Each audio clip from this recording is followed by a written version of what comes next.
Muabot man ang problema, wala'y makapahimulan,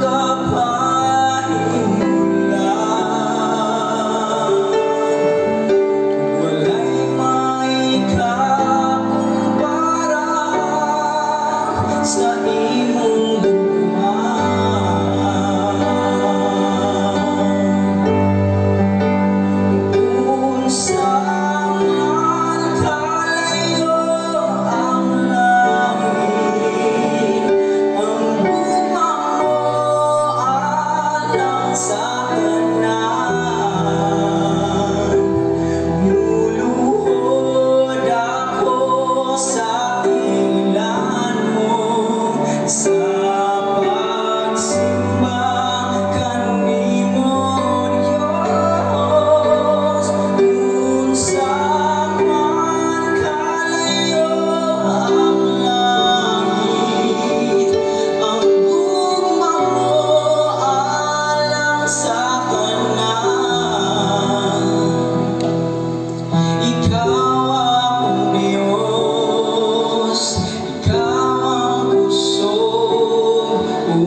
Enjoy na yung mga young people. Youth, enjoy the presence, the ambience, the atmosphere, and everything. The music for God's glory.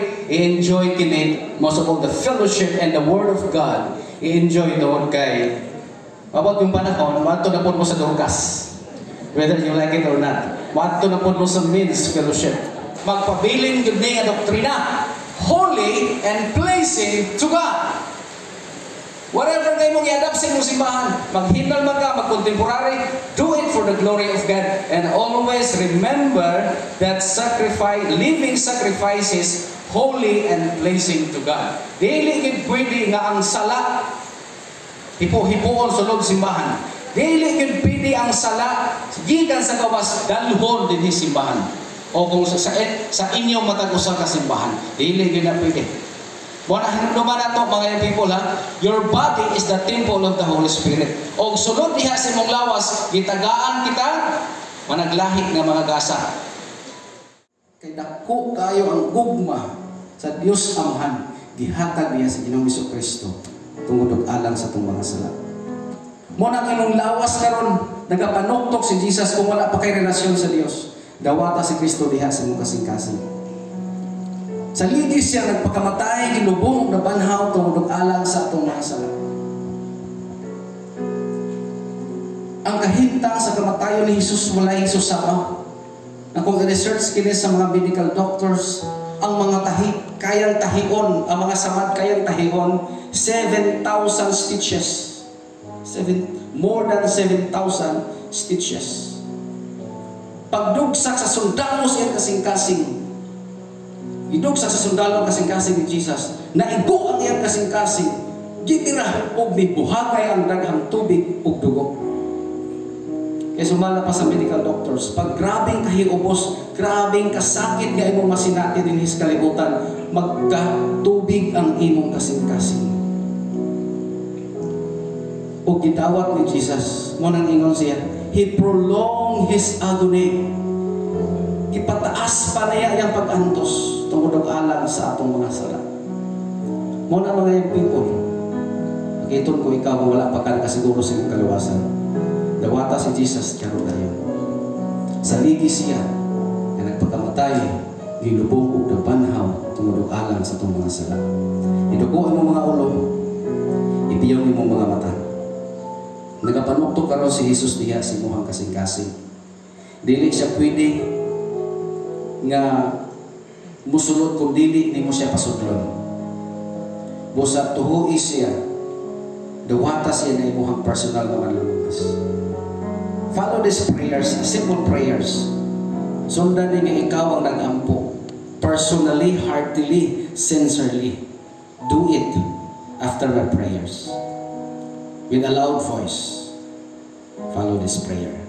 Lord Jesus, kusga ang tinog, Lord Jesus, ako nakatuo nga ikaw miani sa kalibutan aron ako imong pagkamatyan. Pasaluwa ko Ginoong Hesus sa akong mga sala. Kaniadto karon ug sa umaabot. Akong saligan ug tuhuan ang imong pagpakamatay sa krus sa Kalbaryo. Sulod na Ginoong Hesus sa akong kasing-kasing. Dawaton ko ikaw na akong Dios o personal na manluluwas. Gamhi Ginoong Dios, ligon ako, dasiga ko, himuwa ko, nga galamiton sa among simbahan. Kuhaa akong kapalaka ang mga kasakit, mga kapakyasan, nga din na ako mahinumduman. Tabangi ko, Lord Jesus. Holy Spirit, himuwa akong kinabuhi nga angayan diha sa imong presensya. Pinaagis akong pagkinabuhi nga balaan sa imong atubangan. Magalikay sa pagpakasala. Ug akong ampingan ang akong testimony tungod kay kini ang makita sa mga tao. I give you everything, O God, in the name of the Father, the Son, and of the Holy Spirit. Amen.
Sa akin, nagkatulad